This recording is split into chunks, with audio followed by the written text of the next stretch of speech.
हरे कृष्णा। राधे राधे। आप सभी का स्वागत है मेरे YouTube चैनल श्री राधा माधव रसामृत में। और आज की वीडियो में हम नवरात्रि के तीसरे दिन की माँ चंद्रघंटा की कथा को सुनेंगे। तो आइए इस कथा को शुरू करते हैं। पिंडच प्रवरारूढ़ा चंडकोपास्त्रक कैर्युता प्रसादम तनुते मह्यं चंद्रघंटेति विश्रुता। माँ दुर्गा जी की तीसरी शक्ति का नाम चंद्रघंटा है। नवरात्रि उपासना में तीसरे दिन इन्हीं के विग्रह का पूजन आराधना किया जाता है।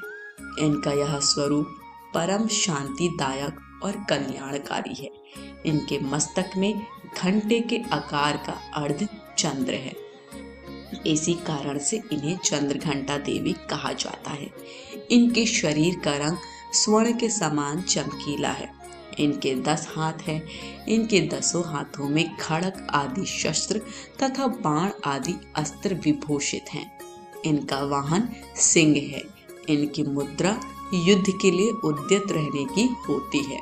इनके घंटे की सी भयानक चंड ध्वनि से अत्याचारी दानव, दैत्य, राक्षस सदैव प्रकंपित रहते हैं। नवरात्र की दुर्गा उपासना में तीसरे दिन की पूजा का अत्यधिक महत्व है। इस दिन साधक का मन मणिपुर चक्र में प्रविष्ट होता है।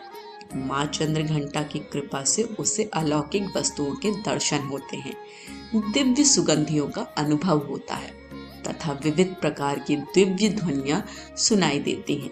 ये क्षण साधक के लिए अत्यंत सावधान रहने के होते हैं। माँ चंद्रघंटा की कृपा से साधक के समस्त पाप और बाधाएं विनष्ट हो जाती हैं। इनकी आराधना सद्यः फलदायी है। इनकी मुद्रा सदैव युद्ध के लिए अभिमुख रहने की होती है, अतः भक्तों के कष्ट का निवारण ये अत्यंत शीघ्र कर देती हैं। इनका वाहन सिंह है, अतः इनका उपासक सिंह की तरह पराक्रमी और निर्भय हो जाता है। इनके घंटे की ध्वनि सदा अपने भक्तों की प्रेत बाधा से रक्षा करती रहती है। इनका ध्यान करते ही शरणागत की रक्षा के लिए इस घंटे की ध्वनि निनादित हो उठती है। दुष्टों का दमन और विनाश करने में सदैव तत्पर रहने के बाद भी इनका स्वरूप दर्शक और आराधक के लिए अत्यंत सौम्यता एवं शांति से परिपूर्ण रहता है। इनकी आराधना से प्राप्त होने वाला एक बहुत बड़ा सद्गुण यह भी है कि साधक में वीरता, निर्भयता के साथ ही सौम्यता एवं विनम्रता का भी विकास होता है।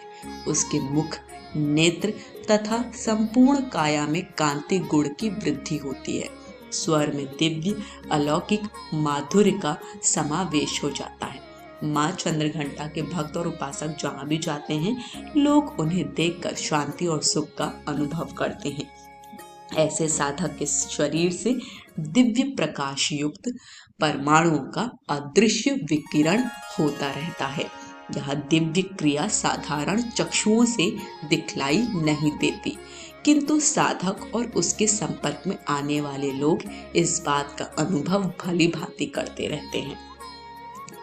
हमें चाहिए कि अपने मन, वचन, कर्म एवं काया को विहित विधि विधान के अनुसार पूर्णतः परिशुद्ध एवं पवित्र करके माँ चंद्रघंटा के शरणागत होकर उनकी उपासना आराधना में तत्पर हों। उनकी उपासना से हम समस्त सांसारिक कष्टों से विमुक्त होकर सहज ही परम पद के अधिकारी बन सकते हैं। हमें निरंतर उनके पवित्र विग्रह को ध्यान में रखते हुए साधना की ओर अग्रसर होने का प्रयत्न करना चाहिए। उनका ध्यान हमारे इहलोक और परलोक दोनों के लिए परम कल्याणकारी और सद्गति को देने वाला है। आज की कहानी यहीं समाप्त होती है।